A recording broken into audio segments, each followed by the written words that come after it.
It's still the morning show here on Arise News, and now we take a look at news stories making headlines around the globe. First off, there is jubilation in Eruku community of Kwara State following the rescue of 38 worshippers kidnapped from the Christ Apostolic Church in the community recently. News of the rescue of the victims was broken by the state governor, Abdul Rahman Abdul Razak, through a statement by his chief press secretary, Rafiu Ajakaye, on Sunday. The governor attributed the safe rescue of the victims to President Bola Tinubu's hands-on approach and personal involvement in the efforts to free the abductees. Also, 50 of the 315 students abducted from St. Mary's Catholic School in Papiri, Niger State, have escaped from their captors. Giving an update on the developments, the chairman of the Christian Association of Nigeria, Niger State chapter, Most Reverend Bulus Yohana, he said the students have been reunited with their parents. Yohana, who is also the Catholic Bishop of Kontagora Diocese, the proprietors of the school, said they were able to ascertain the escape of the students when they contacted and visited some of the parents. Following this development, he disclosed that 253 students, including 13 members of staff, were still with the abductors. Meanwhile, President Bola Tinubu has confirmed that all 38 worshippers abducted in Eruku, Kwara State have been rescued, while 51 of the school children kidnapped in Niger State have also been recovered following days of coordinated operations by the security forces. In a message posted on his official X handle, the president says he's closely monitoring the security situation nationwide and receiving continuous updates from the front line. He insists he will not relent, stressing that every Nigerian in every state has the right to safety and that under his watch, the government will secure the nation and protect its people. The president's update follows a succession of security incidents that have unsettled the country, including the mass abduction in Kebbi State, the attack on worshippers in Kwara, and in quick succession, the kidnapping of more than 300 students in Niger State. Also, President Bola Tinubu has met with service chiefs to review the present security situation in the country. In attendance were the Chief of Army Staff, the Chief of Air Staff, the Director General of the State Security Service, and the Inspector General of Police. Also present were the Minister of Information and his counterpart at the Ministry of Solid Minerals Development. And in response to the prevailing security situation across the country, police officers assigned to VIP protection are being withdrawn immediately to focus on their core policing duties. President Bola Tinubu gave the directive at the security meeting. Under the order, VIPs who need protection will now request well-armed personnel from the Nigeria Security and Civil Defense Corps. While similar directives have been issued by previous police leadership, this is the first time such an order comes directly from the president. In addition, approval has been given for the recruitment of 30,000 additional police officers, and work is ongoing with states to upgrade police training facilities nationwide. All right. We're all aware of what is happening around our country, and Mr. President, in his ways, has decided to summon all the security heads to the villa this Sunday evening to discuss these matters, because it is of utmost importance to Mr. President. Therefore, discussions have held, and I will want to introduce first the Chief of Air Staff here, and the Chief of Army Staff, the Inspector General of Police, and the Honorable Minister of Solid Minerals. We just came out of a meeting with Mr. President, and the Chief of Army Staff will brief you on some of the decisions taken at this meeting. Presently, we are receiving very good, positive news from Kwara State, where the entire 38 people that were abducted have been reunited with their families. And progress is also made from Niger State, whereby we have 51 of those students that have now reunited with their families. For Kebbi State, our efforts are also yielding positive results. Progress is being made substantially in that aspect. And all security forces are still deployed there, cordon of the whole general area, whereby we expect that we'll have some also news from that general area. This emergency meeting of the service chief with the Inspector General of Police with Mr. President is to review recent incidents of abduction of school children in Kebbi and in Niger, an attack on vulnerable communities. Mr. President took briefings from all of us, and he's satisfied with our efforts so far. He's particularly happy with the recent development in Kwara, where all the 38 abducted victims from a church have all been rescued and reunited with their families. Mr. President gave direct order that immediately policemen providing VIP protection should be made available to join the forces, combating the... You see, the policemen providing VIP protection presently are to be withdrawn, and they are to complement the ongoing efforts against criminalities. All right, we hear a statement there, but very importantly this morning, what's dominated the news, and I believe over the weekend, and what is very important currently when we talk about news headlines, is the insecurity situation in Nigeria. And of course, good news around security efforts being made by the president, who is leading the charge, and security agents. Your take on this story has been by. Yes, well, where do I begin? Let's begin with the withdrawal of VIP police, which is something that we've heard several times. But as you rightfully said, it's the first time that the directive is coming from the president. So we'll wait to see if that translates into reality, and if it's not just a, sort of a populist statement for this time, because we know that morale is low and people need to hear and see something that appears to be encouraging. So I hope that deployment will happen. However, was it yesterday that we woke up to the news? At some point in the course of the day, we received the news from the president directly that 38 worshippers had been rescued, and that some 50 students had escaped from their captives. Now, this also paints a picture that these situations are different. If you listen to the account of those who were held captive, the 38 church worshippers, one of them was saying that they felt that they were in a terrain that was dominated by bandits, that there was no way they could have escaped, that the bandits had full control of all of the routes, that area was dominated by them. Now, if you contrast that to the school children who were able to escape, it shows you that there's a difference in methodology, there's a difference in modus operandi. Having said that, it feels that there are more questions than answers, because we're still asking, okay, if the 38 worshippers were rescued, who were they rescued from? Where are the arrests? When that attack happened, we heard almost something that sounded like semi-automatic weapons, sophisticated weaponry.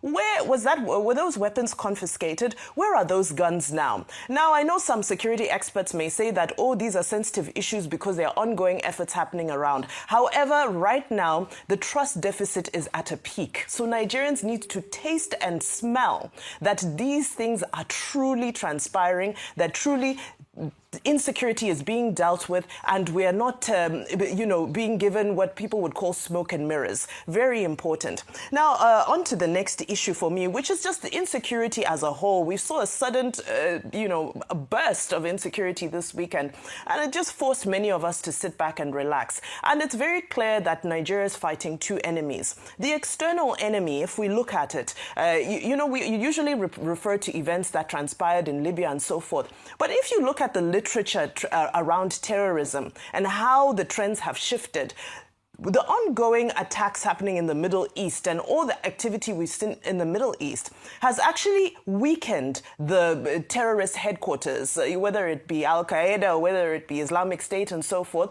They are weakened in the Middle East, and this has led most of them to run to Africa. And you find there's a huge concentration in the Sahel. And this is what we see transpiring around Mali, Burkina Faso, and now we're seeing an increase in Nigeria as well. Now, when we speak of the external enemy, we now ask ourselves, okay, we've seen the narrative from the United States. We've spoken about that. However, where is ECOWAS? ECOWAS is said to have activated a counter-terrorism joint force. Surely this is the time to activate that force when we have so many things happening in the country.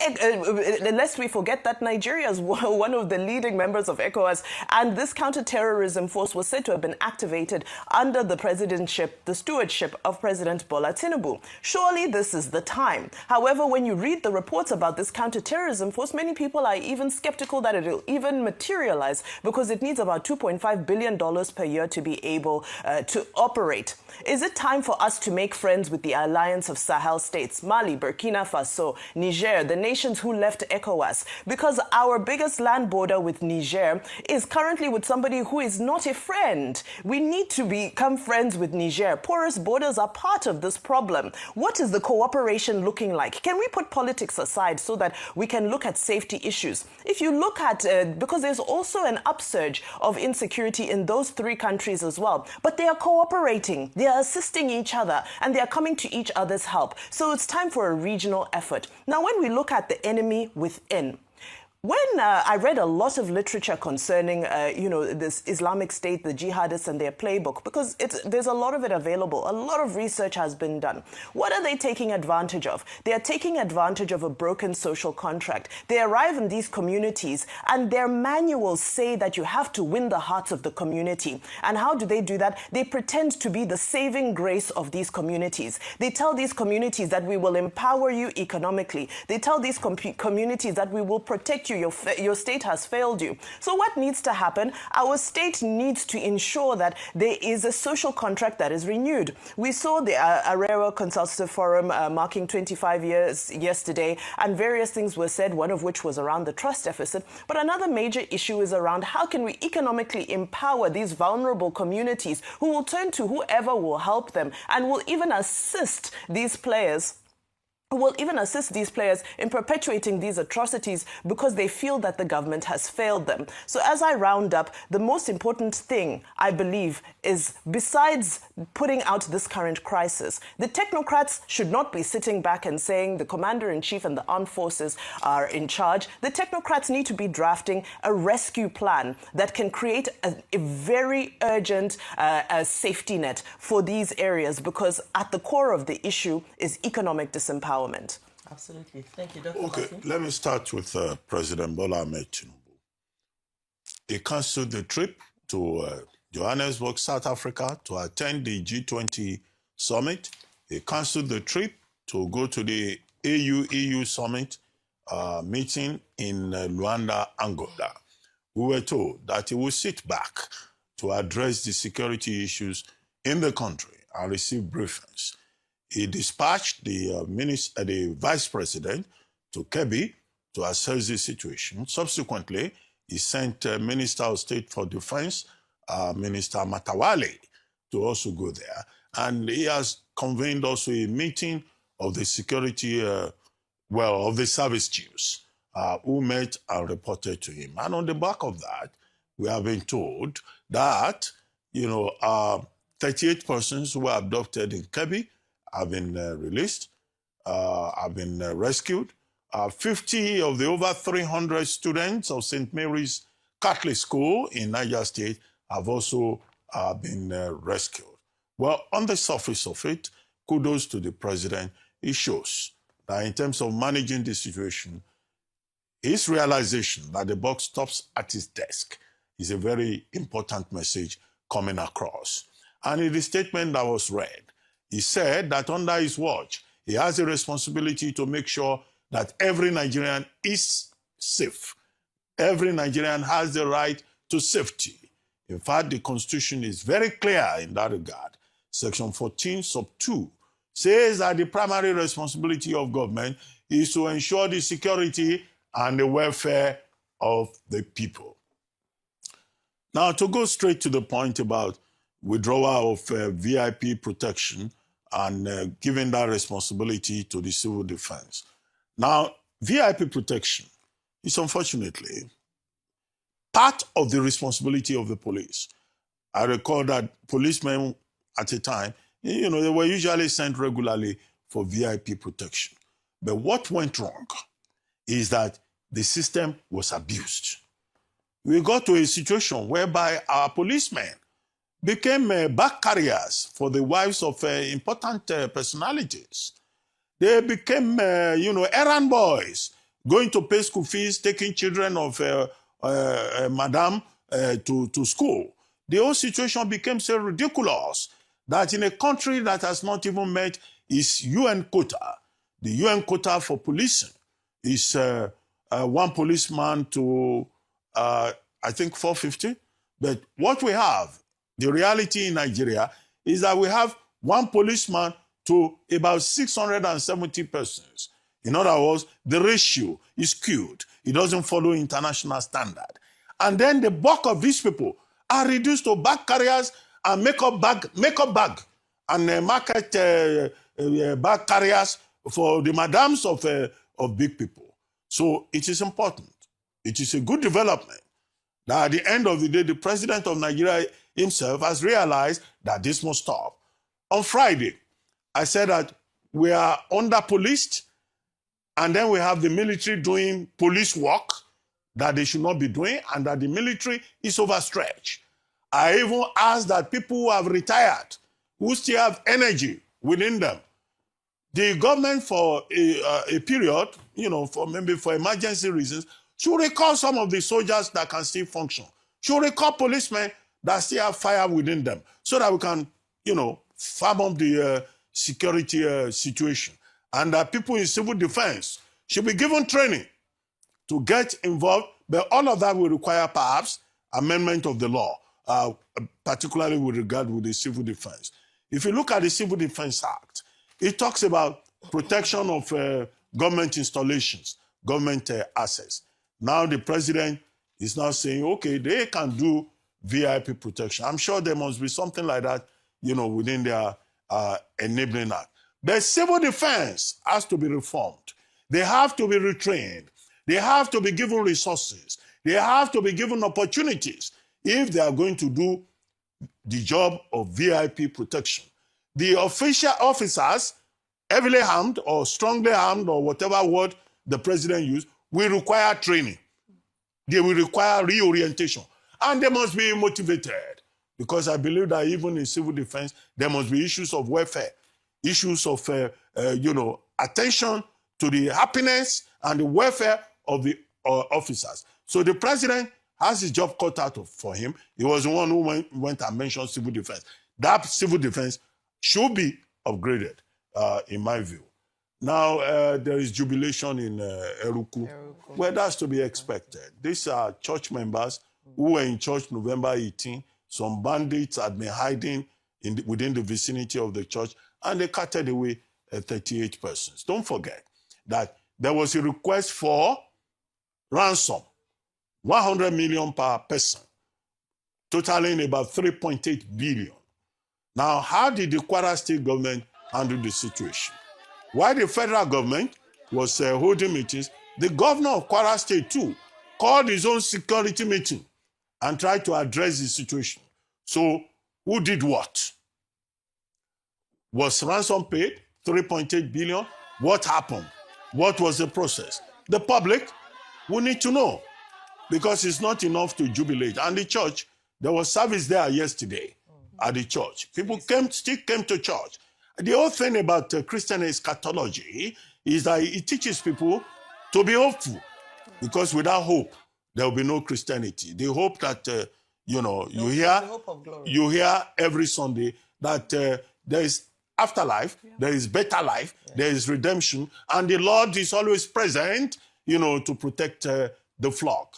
And the Lord Jesus Christ had died, on behalf of all sinners, and that our God is a God of redemption. And that is the courage that the people of that CAC church in Eruku, they showed yesterday. They went back there to say they will not be intimidated by terrorism. The responsibility of the Nigerian government is to make sure that this doesn't happen again. It's not enough to say we have rescued 50 persons here, we have rescued 38 here, we are working more, we are committed. No, it's to make sure that who said people can sleep with two eyes closed? Whether in the southeast or in the northwest or in the north central, people should be able to sleep with their eyes closed. Well, I end by saying that I commend the president. He stayed back. We got results. But the institutions have to be made to function. And the people should not just jubilate because abducted persons have been brought home. The people of Nigeria should jubilate on a daily basis because this country, as the president promises, should be a safe country for all of us. Whether someone who came from Zimbabwe to become our wife, or whether we, the ones who are... The Nigerian people. We the people. Or a Lagosian. We all want to be who is always out. excited by our state. All right, absolutely. Every Nigerian should feel safe. And so the question this morning is, how safe do you feel as a Nigerian? Yes, we can celebrate, and we do celebrate the fact that we have people rescued who were abducted from the church in Eruku, Kwara State. Yes, we are very grateful and glad that there's at least 51 of the students in Niger State, St. Mary's Catholic Church, have, whether they escaped or they were rescued, but they are home with their family members. We celebrate that. And yes, we can say that good one for this administration, for this government, that they've gotten them back home. But beyond that, I asked the question earlier, is, do you feel safe? Because until the problem is solved or it is nipped in the bud, no matter how many rescue efforts are made, if we don't have arrests of the perpetrators of these bandits, if we don't have convictions and we see that they are locked up so they cannot repeat what they have done before, then it might just very well be a temporary celebration awaiting with bated breath what will come up next. And we do not want a situation where we have a country that people are living in fear as to what the next move is. And a symptom of that is that parents are now withdrawing their children from certain schools in some parts of the country. Whether from a young age to tertiary level, parents are withdrawing their school. There are now advisories as to where to go or where not to go. That is not a symptom of success. It's actually that we have not been able to fix the problem. And that's what we keep calling for on a daily basis here on this table, that the government, the president, must not just be seen to whatever way they've done it, whether through negotiations, through paying of ransom, to rescue these people, to actually deal with the problem and arrest those who are causing mayhem, the bandits. I was watching an interview whereby recently a former governor of Kaduna State, El Rufai, was talking about how bandits were being mollycoddled in terms of the fact that they were paid monthly, they were sent food, they were negotiated with in order to maintain peace and order. What kind of weak administration or government would do such a thing? He was accusing the Kaduna State government of doing that. And the Kaduna State government has denied that. Well, he has denied that. Nasir Rufai is lying. But we see the bandits come out, and we see amnesty. It has happened in the past, Dr. Abati. He would have to bring in Katsina State. Yes, in Katsina State. It has happened in the past. But the Kaduna State government now says and then no. He lends credence to his assertion when we see situations like this where there are no arrests, no convictions, but all of a sudden people are rescued. What happened? If they are denied, you cannot just come and deny what happened. How did they get the rescue? And so that's what we're saying, that if we continue to handle bandits with kid gloves and not deal with them, they will continue to have the problem persist. We will not see an end to insecurity. And as has been said, if the South feels insulated by all this, it is moving and encroaching closer and closer. And so whilst we say kudos on one hand, on the other hand, we're asking for more. We're asking that these criminals, these bandits, are brought to book, because it's a matter of where next, what next, when next, and people will continue to feel unsafe. Now, with regards to the pulling out of security of policemen from protecting VIPs, yes, politically exposed people and VIPs have, under the Constitution, a right to have protection by the Nigerian police. But what has been said again and again is that we do not have enough numbers in terms of personnel. Let me break down the numbers to you. The European Union Agency for Asylum noted that the Nigerian police has an estimated strength of 371,800 officers, serving a population of approximately 236.7 million people. When you break it down to the maths, it's 1 to 636 at full capacity. When you minus 100,000, which is the approximate number of policemen who guard and guide our VIPs, we have 1 to 870 Nigerians. Yes, there is a number that the UN has prescribed for a one policeman to citizen ratio. But even further than that is looking at the peculiarity of the geographical location. Number one, the density of the population. Number two, the security challenges of the population, whereby you might even need an increased number of policemen per population. And so it is important for us to know that we are nowhere near there. And even the 30,000 recruitment that has been ordered by the president is not going to solve the problem. And that's why we continue to see interventions by the military, which is not supposed to be so. And beyond the optics of taking or pulling away the policemen from these VIPs, it is the respect and the upholding of the institution of the police, whereby they have been it's been eradicated, such that you see policemen like Dr. Bati already cited doing